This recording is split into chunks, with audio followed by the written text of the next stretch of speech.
वर्ष 2010 की चर्चित फ़िल्म फँस गए रे ओबामा एक कॉमेडी फ़िल्म थी। यह एक त्रासदी से उपजी थी। इसकी कहानी राष्ट्रपति बराक ओबामा के कार्यकाल में अमेरिका में उभरे आर्थिक संकट से ग्रस्त भारत आए एक एनआरआई से संबंधित थी।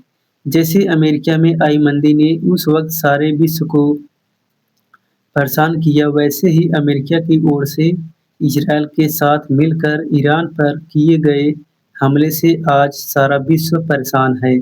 इस युद्ध को जारी हुए 1 महीने से अधिक का समय बीत गया और कहना कठिन है कि यह कब समाप्त होगा। यदि अमेरिका इजरायल का साथ नहीं देता, तो इस युद्ध की नौबत नहीं आती। लेकिन ऐसा लगता है कि राष्ट्रपति ट्रंप ने अपने अहंकार के चलते ईरान को वेनेजुएला समझ लिया और बिना यह विचारे उस पर चढ़ाई कर दी कि उसने कितने एवं कैसी सैन्य क्षमता हासिल कर ली।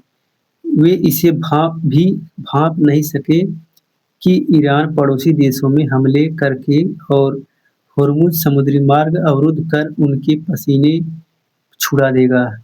यह फिलहाल सचमुच ऐसा करने में समर्थ है और ट्रंप को सूझ नहीं रहा कि वे इस युद्ध से कैसे निकले। एक ओर वे सबसे शक्तिशाली शासक और विश्व के नीति नियंता होने के गुमान में हैं और दूसरी ओर ईरान को होर्मुज़ खोलने के लिए मोहलत पर मोहलत देकर अपनी कमजोरी भी जाहिर कर चुके हैं।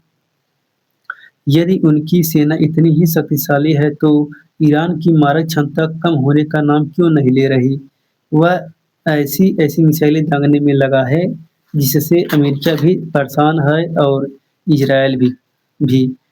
ट्रंप कभी ईरान को पसाड़ियों में पहुँचाने की धमकी देते हैं और कभी उससे शांति वार्ता की पहल करते हैं। ट्रंप ने ईरान के समक्ष शांति वार्ता का जो प्रस्ताव रखा, उसे खारिज ही नहीं किया बल्कि उनका उपहास भी उड़ाया। वह उन्हें जवाबी धमकी भी दे रहा है। ट्रंप ने ईरान पर हमला करते समय कहा था कि वे वहां सत्ता परिवर्तन के साथ परमाणु हथियारों के निर्माण की उसकी क्षमता खत्म करना चाहते हैं। ईरान में सत्ता परिवर्तन के कोई आसार नहीं, जबकि उसके सुप्रीम नेता खामनेई समेत कई बड़े सैन्य अफसर मारे जा चुके हैं। यह भी कहना भी कठिन है कि अमेरिका और इजरायल के हमलों में उसके परमाणु संयंत्र इतनी बुरी तरह तबाह हो गए कि वह फिर कभी परमाणु हथियार बनाने की क्षमता हासिल नहीं कर सकता।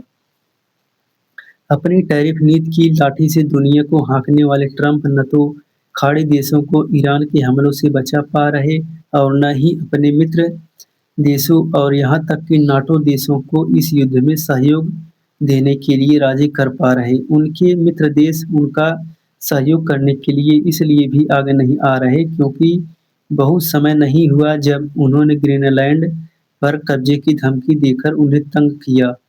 ईरान ने इस माहौल की हवा निकाल दी कि दुनिया में वही होगा जैसा ट्रंप चाहेंगे और उनकी जिद के सामने अन्य देशों को झुकना होगा। ट्रंप यह कहते रहे हैं कि वे शांति के राष्ट्रपति हैं और 7-8 युद्ध रोके हैं, लेकिन उनके पास इसका कोई जवाब नहीं कि वे रूस-यूक्रेन युद्ध क्यों नहीं रोक सके, जिस पर उन्होंने सबसे ज़्यादा रियाज़ किया। शांति का स्वयंभू मसीहा होने के नाते वे खुद को नोबेल पुरस्कार का अधिकारी बताते रहे और उसके न मिलने पर विलाप भी करते रहे, लेकिन उन्होंने कुल मिलाकर दुनिया को अस्थिर और अशांत ही किया।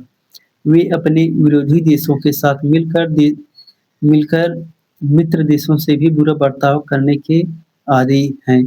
ट्रंप यह चाहते हैं कि सारी दुनिया उन्हें सलाम करे, लेकिन वे इसके लिए धौंस-धमकी का सहारा लेते हैं। इसी कारण वे आदर और सम्मान के पात्र नहीं हैं और न हो सकते हैं। ट्रंप एक अविश्वसनीय और अराजक शासक है, क्योंकि वे अपने कहे से मुकरने, मनमानी करने और झूठ बोलने में माहिर हैं। वे ऐसा दिखाते हैं कि उनके पास दुनिया की हर समस्या का समाधान है, पर पश्चिम एशिया संकट उनके गले की हड्डी बन गया। इससे वे इतने कुंठित हैं, इसका पता गत दिनों की उनकी गाली-गलौच वाली पोस्ट से मिला। उनकी भाषा का स्तर कुछ-कुछ हिंदी फिल्मों के इस डायलॉग जैसा था, कुत्ते कमीने मैं तेरा खून पी जाऊँगा। पश्चिम एशिया संकट में बुरी तरह फँस गए ट्रंप सहानुभूति के पात्र नहीं हैं क्योंकि उन्होंने मनमानी की कि चूँकि ईरान, अमेरिका और इज़राइल हमलों से जूझ रहा है, इसलिए वह दुनिया के बड़े हिस्से में हमदर्दी हासिल कर रहा है। लेकिन यदि अमेरिका और इज़राइल ने मनमानी की तो ईरान भी दूध का धूला नहीं। वहाँ की सत्ता एक निरंकुश और अपने ही लोगों के प्रति निर्मम बर्ताव करने वाली सत्ता है। उसने अपने ही हज़ारों लोगों को मारा। वह इज़राइल को दुनिया के नक्शे से मिटाने की सनक से बुरी तरह ग्रस्त है। यदि ईरान परमाणु हथियार बना लेता, तो इज़राइल के अस्तित्व के लिए तो गंभीर खतरा बनता ही।